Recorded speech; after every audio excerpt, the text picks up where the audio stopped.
What's going on, everybody? Welcome to another episode of Chicago Bears Breeze. I'm here today to talk about day 2 of Chicago Bears training camp. They've wrapped up for the day, and it sounds like today was the day for Caleb Williams, y'all. He had a great day, and Alyssa Barbary of Bears Wire said that the offense is way ahead of the defense right now, which is very it's encouraging because typically the defense is ahead of the offense at this point in time, especially as Bears fans.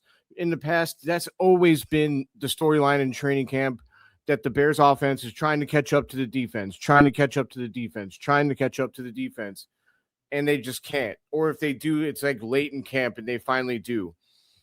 That's not the case now. In year 2 under Ben Johnson, the Bears offense is rolling, and the Bears defense, they're trying their hardest, but they're trying to catch up. I will say that Mark Carman, I'm not going to go over the top with some of this. Mark Carman said that he's not sure the Bears can cover anyone.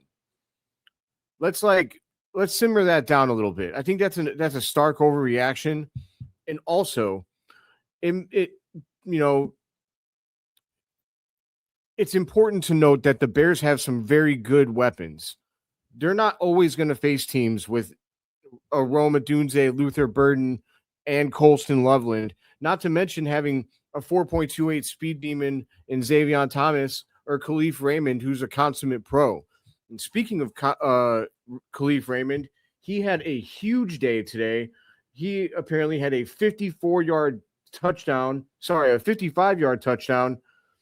from Caleb Williams, and then it was over the cornerback Tyreek Stevenson, who has been said by Dennis Allen that he'd like to see more consistency from Stevenson. So not a great moment for him, but apparently Kalif Raymond was making plays all over the field, making a lot of routine catches, just already looks to be comfortable in Ben Johnson's offense. And we knew that would happen because we brought, he was in Detroit with Ben Johnson for some time there.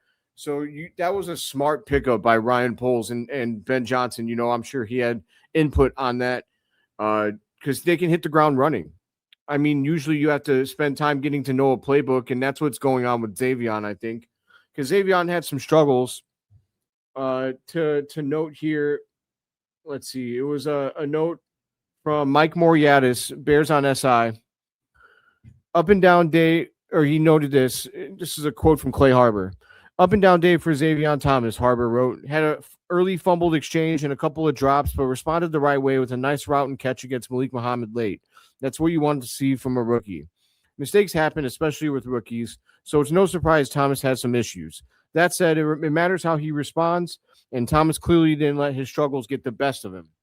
That's great to hear, and it's awesome to hear that he's being involved, because I think that Thomas has the real chance to be an X factor this year. Like the Bears, all their big weapons are going to make plays, right? Rome's going to make plays. Luther's going to make plays. Colston's going to make plays. That's going to happen. But sometimes the difference is whether or not your supporting cast that maybe isn't hyped up, can they make plays when they're left open and it's their number that gets called? Because those guys aren't going to get the same attention as the star players from the Bears are. And when you come up against really good defenses that have very strong, like if they have star players of their own in the secondary, they might, be doing a good job on the Bears, like great players at times. And the Bears will be able to succeed despite that if the role players, the guys that don't get as much publication like Kalif Raymond, like Xavier Thomas, can they make plays when called upon? And if they can consistently, that's going to make the Bears offense really hard to stop, really hard. So I like what I heard about all of that. I also have a list of the people that were out today. So here we go. Kyle Monangai not spotted at practice. Montez Sweat returns. While it's been only 2 days, the Bears have been relatively healthy to start training camp. In fact, Montez Sweat made his summer debut after a day stint on the non-football injury list. The only notable injury today was Kyle Monangai, who wasn't spotted at practice. The players previously announced on a non-football injury and physically unable to perform list remain sidelined. Linebacker TJ Edwards, cornerback Kyler Gordon, offensive tackle Ozzie Trapillo, safety Elijah Hicks, linebackers Keyshawn Elliott and Noah Sewell, and defensive end Shamar Turner. I will say it's about all of those. I'm most bummed out about Shamar Turner because we didn't get to see much of him at all last year, and he's a second round talent. Like I feel like he could be a difference maker if we can get him on the field, but it remains to be seen if he'll, when he'll be able to get back on the field. I hope it's soon because I know that Shamar Turner has talent. So, we'll see what happens. I know that they drafted him, I think, at D tackle, but it sounds like he might be playing some defensive end. Wherever they decide to play him, I just hope he can make an impact and that he can stay healthy. So Caleb Williams, I have some notes here that were written by Mike Moriatis in relation to Caleb Williams. Williams followed up a strong showing on Wednesday with another standout outing on Thursday. The play of the day for Williams was a 55-yard touchdown pass to Kalif Raymond. Caleb Williams was sharp in team drills. Biggest play was a 55-yard TD pass. CHGO Sports' Adam Johns noted Williams and the offense were regularly hitting chunk yardage plays during the session. Adam Hogue noted that Williams' completion rate was well over 70%, which has been the stated target for the 2026 NFL season. You love to hear that. And, you can't, I'm sure that if you tried bringing that up on social media, what you'd be told, oh my God, it's training camp. How dare you? But listen, you got to do it in practice to expect to do it on game day, right? You play how you practice. That's a saying that many coaches have. I will say that there is such a thing as like a game player, because I used to be that guy. Some people aren't as good in practice, but then when you put the bright lights on and it's time to perform in the actual game, some guys step their game up. I'm not, as professionals, you need these Bears to perform in practice as well. But just so the fact that Caleb was completing over 70% of his balls, I mean, that's awesome. And he looks noticeably lighter. Like, I actually seen him at the podium earlier today, and he really does look lighter. That, apparently I read 10 to 15 pounds. Hell, he looks like he could be even close to 20 pounds lighter. It's a visible difference. And if that's going to increase his, mobility and stuff, that's awesome. My only worry is he's been durable as hell during his NFL career so far.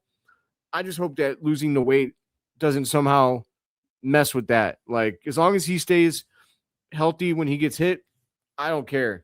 I think that, obviously him being a little quicker, that's better for everybody.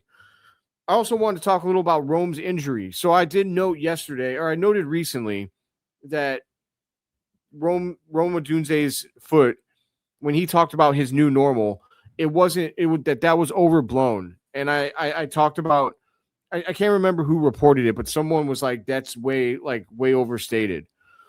Well, I have news on this from Rome himself.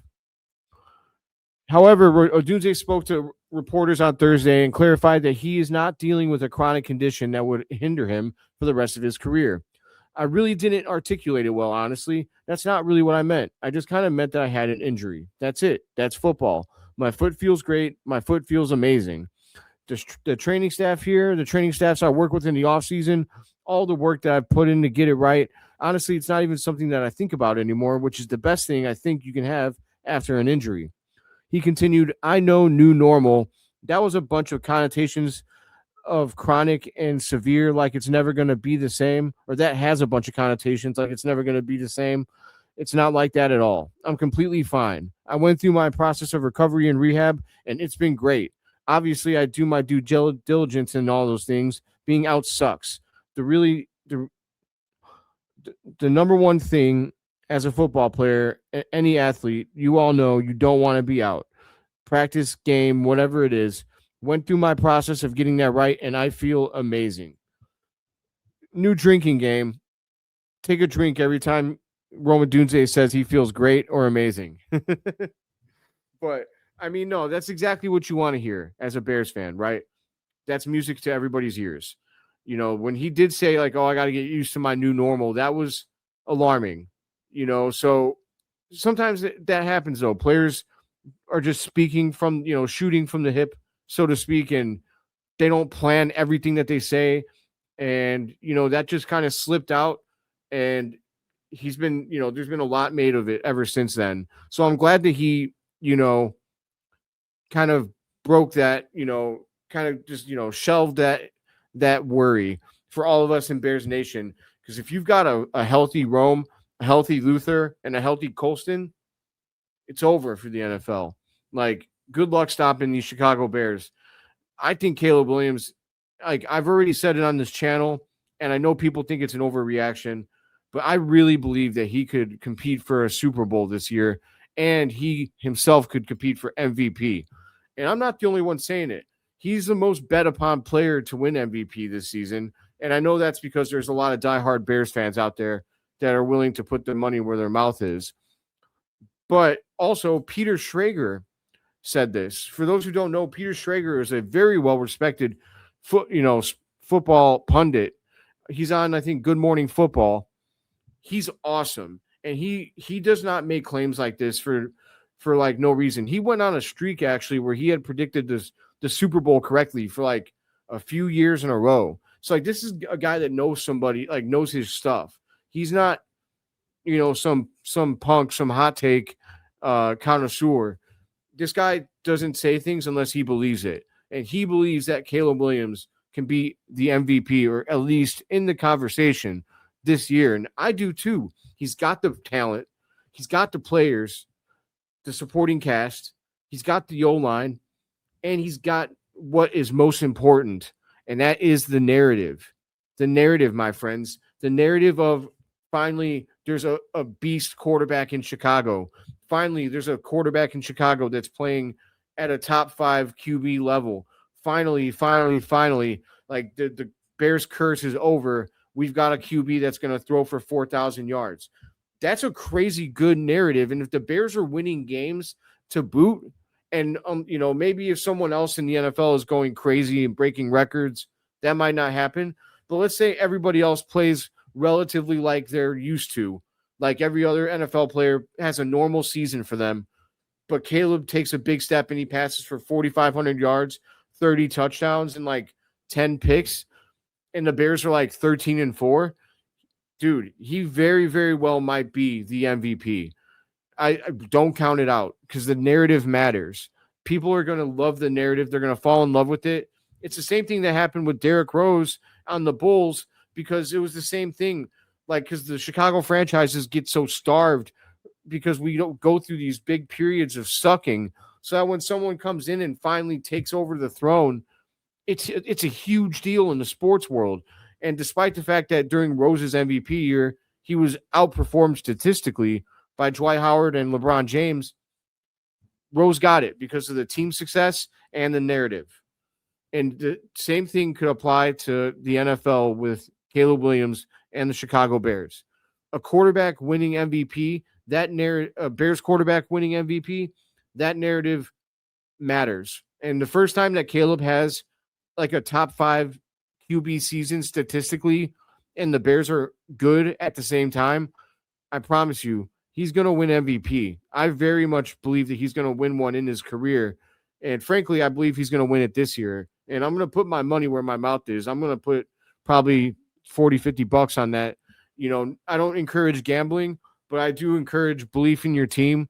And like, I'm going to put my money where my mouth is. Caleb MVP, Bears Super Bowl. I believe that it's happening this year, my friends. We've got a great start to training camp. And the defense, they might get tore up by our offense, but look at it this way. They're not going to play many offenses with a supporting cast like the Bears, a QB like the Bears, and a play caller like Ben Johnson. The defense is getting the best work that they could possibly ask for because as far as the combination of play caller, talent at QB, and talent at the skill positions, the Bears might be number 1 when you combine all of that. And find me another team that has that same rare combination. Like you might not, I guess Sean McVay is the one guy, like the Rams, with Devontae and Puka and Stafford and McVay. That's a rival like to what the Bears have. But that's the thing. Like, and I'm sure the Rams feel this way when their defense practices. Their defense knows they're practicing against the best of the best. So 9 out of 10 times on Sunday, you're not playing, like the opponent is not going to be at that level. Now, you can't take anyone lightly, of course, any given Sunday. These are professionals. But our Bears defense is going to be getting, great. They're going to be getting great looks from our offense, and that should prepare them for Sundays. Hopefully, we need the Bears defense to at least be average this year. If they're average, the Bears can take it all away. But if they're really bad and can't get off the field, it's going to be difficult. That'll do it for my day 2 coverage of Chicago Bears training camp, my friends. Please do leave a like on the episode if you enjoyed the episode. I'll be here every day for every training camp recap. I'm trying to think. Oh yeah, the last thing is who wrote this article? My guy Brendan Segru wrote the 3 standouts from day 2, and he had Kalif Raymond, he had Colston Loveland, and he had Kobe Bryant, who made a couple of really nice plays during 11-on-11s. I'll read Kobe Bryant specifically because we know what Colston Loveland apparently made like a diving catch on the sideline, but we kind of know what Loveland and Raymond do. But Bryant, the defense didn't have the best day on Thursday, but there were still notable plays made, particularly by safety Kobe Bryant. According to Fox 32's Devin Caney, Bryant disrupted a pass play when he batted down a ball during 11-on-11s and was all over the field. Bryant's versatility stood out from his days with the Seattle Seahawks, and it would seem that the Bears plan to utilize him all over the place this upcoming season. And the other thing, now that I've been reminded, is that the Bears might have a little competition going at left tackle for Braxton Jones.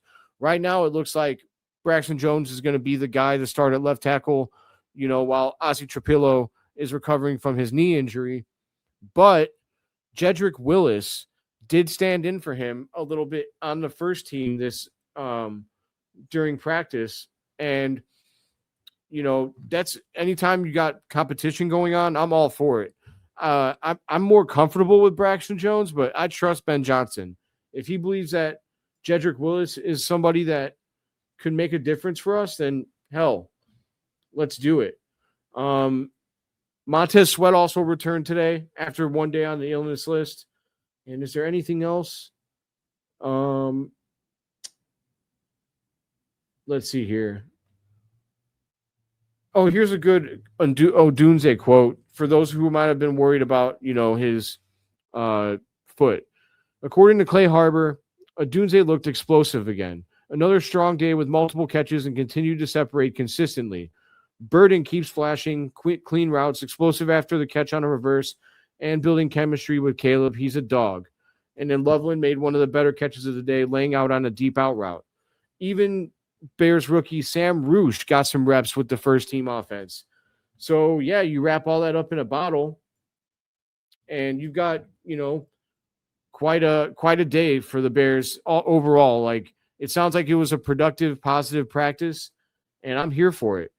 For those who might wonder about Jedrick Willis Jr., let's see, fully took. So, yeah, Jedrick Willis Jr. took 1 rep with the starters before then working with the 2s at left tackle, and Kieran Amagaje was working with the 3s at left tackle. That's opposite from how they did it day 1, where Kieran Amagaje was with the 2s and Jedrick Willis was with the 3s. So maybe Willis is showing something to these coaches. One thing's for sure with Ben Johnson, you earn your spot by merit. It's not going to be given to you because of your contract or because of what you did last year or 2 years ago. You're going to get the spot because you're the best player right now for that job. And that's how it should be. All right, everybody, that'll wrap it up for this episode. My name is Philip Charles VanDerHeyden IV, a.k.a. Philly the Fourth. As always, long live the Chicago Bears, but most importantly, long live you, Breeze Nation. Everybody have a great rest of your day, and bear down, Chicago.